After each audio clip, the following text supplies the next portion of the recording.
Aku nggak bisa kasih tahu ke kalian. Sesuai dengan yang klarifikasi yang kemarin dia sudah mengakui memang adanya pengancaman. Cuman karena memang ini sudah berjalan ya proses hukumnya.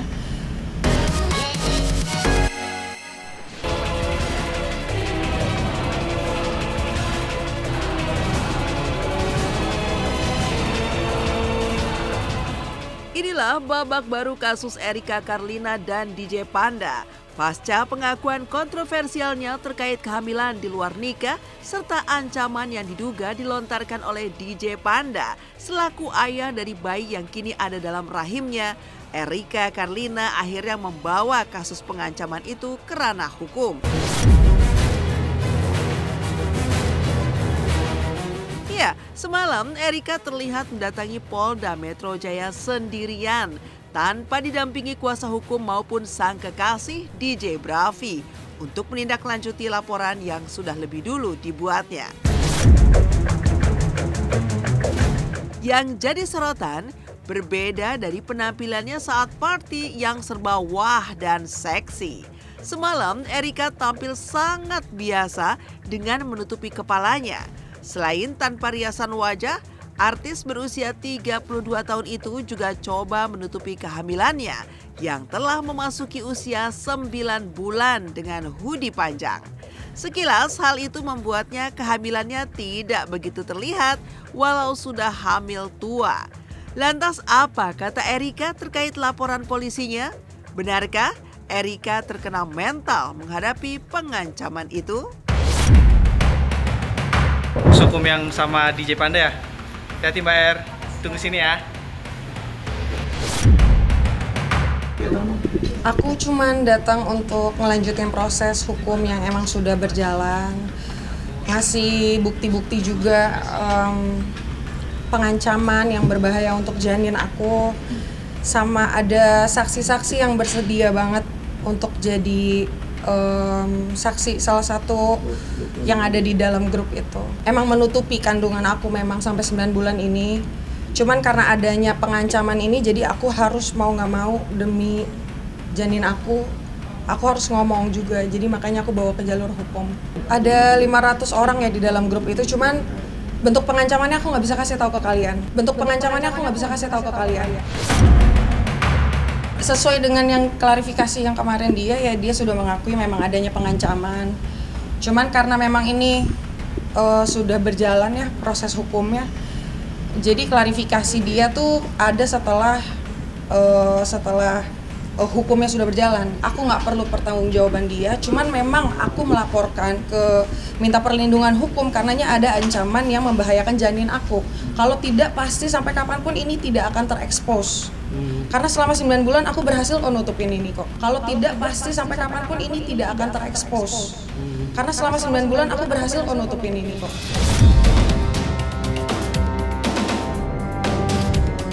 Sebelumnya, Erika memang sempat memposting dan mengakui jika ia mendapat ancaman diduga dari DJ Panda dan para fans mantan kekasihnya itu. Pelaku pengancaman akan menghancurkan reputasinya dan juga ancaman lainnya yang membuat dirinya merasa tidak nyaman dan terancam jelang kelahirannya. Sementara itu, kasus panas ini juga menyeret nama Natalie Holscher, mantan istri Sule yang kini juga berprofesi sebagai DJ.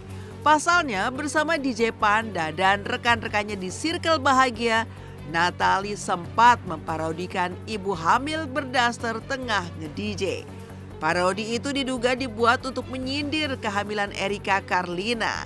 Dan pasca dirinya dihujat dan banyak job di-cancel imbas parodi tersebut termasuk DJ Panda, Natalie pun mengunggah video permintaan maafnya yang ditujukan kepada Erika Karlina, DJ Bravi dan pihak-pihak lainnya yang ikut tersakiti dengan adanya video parodi tersebut. Yang langsung dijawab oleh Erika di kolom komentar dalam postingannya Natalie tersebut.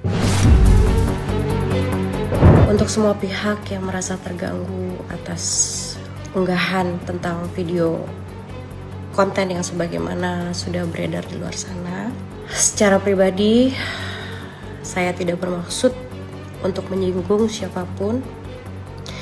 Dan saya memohon maaf pada Mbak R jika masalah ini sudah melebar kemana-mana. Tentunya masalah ini akan menjadi pembelajaran bagi saya ke depannya. Kalau video dari Natalie, aku secara personally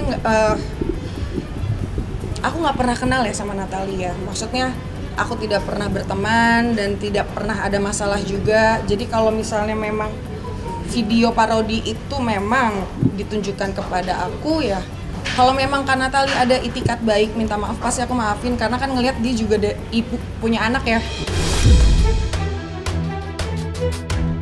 Terlepas dari kasus yang kini mereka hadapi, tapi sebagai public figure yang punya banyak fans, Erika dan DJ Panda justru memberikan contoh yang tidak baik terkait pergaulan bebas yang kebablasan. Lantas apa kata artis senior Anwar Fuadi melihat kelakuan artis-artis muda yang memberi contoh tidak baik? Dan apa pula komentar masyarakat soal public figure yang memberi contoh tidak baik? Jadi setiap artis itu wajib untuk menjaga tata caranya, etikanya, bicaranya, tingkah lakunya, sopan santunnya. Nah itu harus dijaga karena mereka panutan. Ini bagaimana kita mengidolakan seorang artis kalau kelakuannya sendiri tidak benar. Sebagai artis kita harus menjaga posisi kita, menjaga kehormatan kita, dan menjaga etika bermasyarakat. Ya memang untuk Kak Erika sendiri kan sudah mengakui kesalahannya ya. Dia juga mengakui kalau itu hal yang salah. Jadi itu sebagai pelajaran aja sih. Jadi biar kita juga nggak ikut-ikutan kayak dia gitu. Kaget banget sih, baru pertama kali tahu tuh kaget banget ya. Dan itu tuh kayak kita tuh nggak nyangka gitu, kayak nggak kelihatan gitu.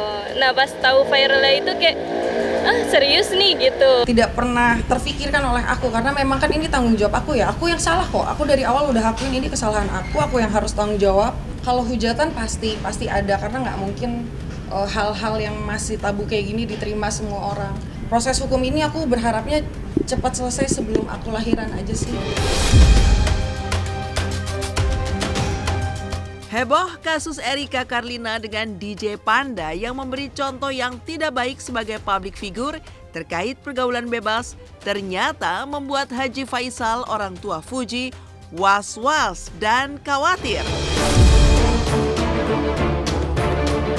Fuji selama ini memang dikenal sebagai salah satu sahabat dekat Erika bersama Rahel V-nya.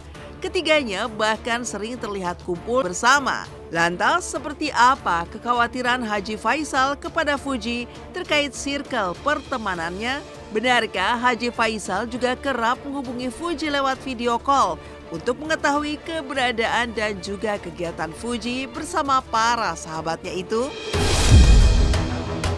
Mau pergi malam-malam, jam 1 malam, jam 2 malam juga aku ngomong izin. Dan kalau misalnya mama papa agak berat izinnya kayak aku lagi kemana-mana, ya aku pasti aku tunda-tunda dulu, aku bujuk-bujuk sampai dia bilang iya. Kalau nggak bilang iya ya aku tunda-tunda terus. Kalau misalnya untuk berteman aja awal-awal, ya aku open-open aja. Aku lagi enjoy main sama Buna, Erika, teman sekolah aku. Banyak sih sebenarnya. Selaku orang tua tentu saya tetap proteks karena anak saya itu perempuan. Ya, saya selalu menjaga dia. Boleh dibilang bersama omanya tetap kami kontrol, walaupun hanya sekarang dengan HP, dengan video call, mungkin 24 jam juga ya. Anak saya itu dalam pergaulannya, saya rasa dengan umur dia yang sudah melewati remaja, sudah masuk dewasa, dia sudah tahu kok, yang baik dan buruk kan dia sudah paham, dia udah ngerti kok ya. Abang-abangnya itu pastilah menyampaikan sesuatu hal yang, ada sesuatu hal yang kurang berkenan, pasti disampaikan oleh abang. Saya hanya menyampaikan begini, seseorang itu kadang-kadang kan ada caranya, umpamanya seseorang, kalau kamu berteman dengan saya ini cara berpakaiannya kurang benar ini. Jangan kamu contoh, paling itu. Atau umpamanya kamu berteman dengan Sianu nggak apa-apa, tetapi cara ngomongnya ini kurang bagus. Paling itu yang saya sampaikan. Saya sampaikan. Tanpa digituin juga pasti udah dijagain. Aku juga ada tahu sifatnya Uti kayak gimana. Kalau dia lagi ada masalah biasanya dia ngechat kok segala macamnya. Jadi aku juga nggak mau ngekang.